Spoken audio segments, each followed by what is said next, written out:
Hey everyone, and welcome back to another video. Today I'm here to talk with you about my 5K time trial that landed in the middle of phase 1 training.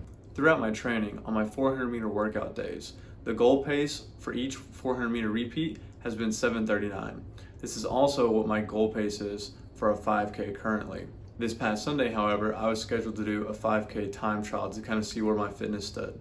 So going into this, I knew I wanted to do at least better than a 7:39 mile average. The weather on Sunday morning honestly was pretty good to run a time trial. I think it was in the high 40s or maybe into the low 50s by the time I finished.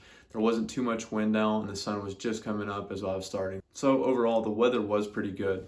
Another thing that I want to let you know about is I did go back through my Strava because I wanted to see what my best 5K segment I'd ever completed was. It turns out my best 5K was part of an actual 6-mile run. And that time was for 22 minutes and 13 seconds. So after seeing that, I knew I wanted to try to beat it, but I also kept in mind that that wasn't the overall goal for the day. The overall goal was simply just to beat that 7:34 mile average. All right, here's where I actually started the 5K. I started out a little bit faster than I initially planned to. My first mile split was at 6 minutes and 58 seconds. As I was coming up on this first mile, in my head, I was like, you know what, hey, I feel okay right now, so I'm gonna see how long I can ride out this 7-minute pace. However, once I was a little bit into the second mile, I could feel myself starting to slow down just a little bit, but that's okay. Throughout the whole 5K, about every 200 meters or so, I was checking my overall pace.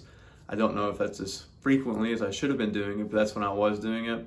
And I was just making sure I was staying under that average pace. So I kept on going and ended up on that second mile split at 7:20. Around this point, I started to come to some realizations that are good for me in the long run. On that Sunday morning, I did eat before I ran. However, I don't think I gave myself enough time in between when I did eat and when I started to run. It was probably just under an hour between those two times.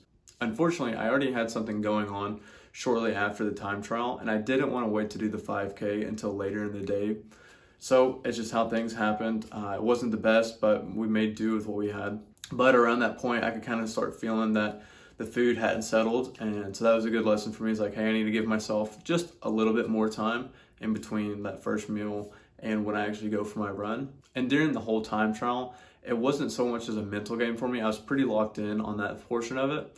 However, I just couldn't get my legs to turn at the speed that I wanted to, and I think that's going to improve with time. I'm only 4 weeks into the program, and I know I've got to wait a little bit longer in order for my legs to get kind of used to running at that pace for that amount of time. So wrapping up the last portion of the 5K, my third mile split was a 7:19, and then the point 1 was 38 seconds, giving me an overall time of 22 minutes and 16 seconds. Now earlier I did mention that personal best, that was 22 minutes and 13 seconds. So no, I didn't beat that, but I definitely did shatter the goal that I was trying to do for the day, which was do better than a 7:39 per mile average. That 22:16 came out to 7 minutes and 11 seconds per mile. So I definitely did a whole lot better than I had initially planned. I was super happy with the result of the time trial. You know, looking at what I did during that day and then looking forward to what's to come, I think I'll be able to do everything that I'm wanting to do for phase 1.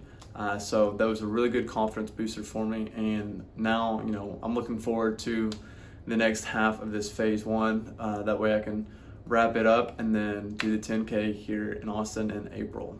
So I still have a couple more weeks until that phase 1 comes to an end, but I just want to say I really hope you're enjoying this content, and if you've been following along, I appreciate your support. And if you're new here, I'm documenting my journey to complete my first marathon at the end of August of this year. You can show your support by liking and subscribing. If you have any questions, please leave them down in the comments below. Thank you all.